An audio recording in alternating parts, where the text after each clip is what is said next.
What to do if you're found inadmissible while at the consulate. In this video, we will talk about some general information to help you should an officer have found you inadmissible after your consular interview.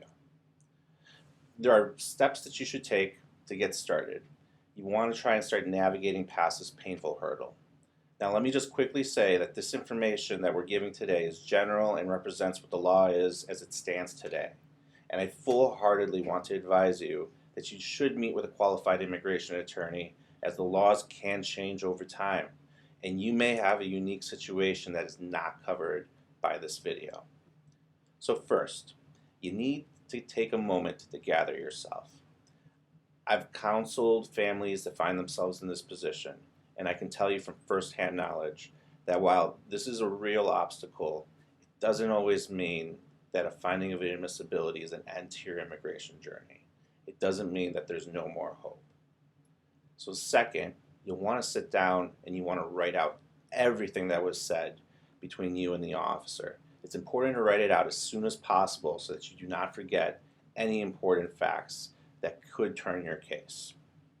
Third, you want to review the denial letter issued by the consulate.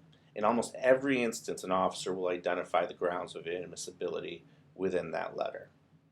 The next step then is to determine whether the officer finding is actually correct.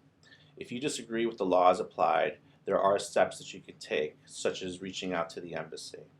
Now, an attorney can help you identify if there was an incorrect finding, and they could even communicate with you on your behalf to the consulate. Now, assuming the officer is correct, you need to identify if there's a waiver that you are eligible for. Often enough, the officer will identify the waiver that's needed right on the denial. All the different admissibility waivers are found in Section 212 of the Immigration and Nationality Act, and you need to ensure that you identify all the grounds of inadmissibility that apply to you. You don't want to wait months or even over a year to get an answer, only to find out then that you did not actually file a waiver for all the grounds that apply to you. So once again, that's why an immigration attorney can help you to do this. Now, it's important to point out that if you've already previously filed for a provisional waiver, then that provisional waiver will be rescinded. It's no longer valid. And while you do not need to refile Form I-601A again, you need to mark that ground of inadmissibility on Form I-601. And don't just send the Form I-601 alone. You'll want to work ideally with an attorney to collect evidence and also to make the arguments on your behalf in favor of your case.